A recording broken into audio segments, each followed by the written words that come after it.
Hey, everyone, welcome back to Crazy Chronicles, where we tell some of the craziest and most outlandish stories on the internet. Women, what do you do at a bar if there is a creep? I had a girlfriend in college. I was a little older than her, but not by much. When she finally turned 21, I took her out to her first bar. We dressed up and did makeup. It was a whole affair. She was super excited for our date. I gussied up more than I usually would, off-the-shoulder blouse, ankle-length skirt with slits that showed off most of my legs, stockings with stilettos, whole 9 yards. The design of everything matched hers. I can't stress enough how obvious it was we were on a date. I know some people can be lesbian blind, so I made sure to pour on the romance for her so people would cut in as little as possible. And it mostly worked, mostly.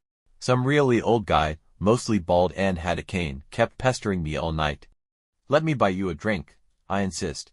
"Let me get you something. Whatever you'd like, I'll get it for you." He was like a vulture, constantly circling where we'd been seated. He'd always try to touch my hand, arm, or shoulder. He even came up behind me when I was getting a refill and touched the small of my back while inappropriately commenting on my outfit.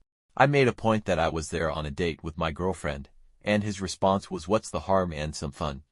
My girlfriend was asking him to leave, noticing how irritated I was getting when suddenly, I was calm.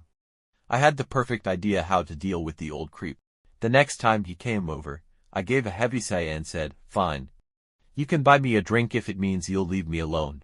I gave my girlfriend some cash and asked her to close our tab, then be ready to go while the old creep went and requested the drink he'd been hounding for me all night.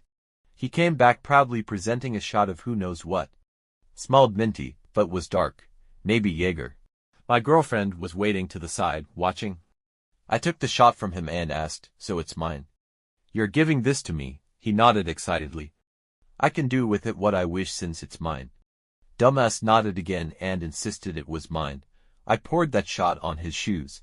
"Next time someone, especially someone your granddaughter's age, tells you no and to leave them alone, you should do so. Maybe you won't be wearing your booze."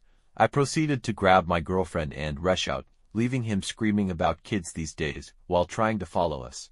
He couldn't hobble fast enough, so it got left at that. The shock and anger on his face after I got his shoes wet was satisfaction enough.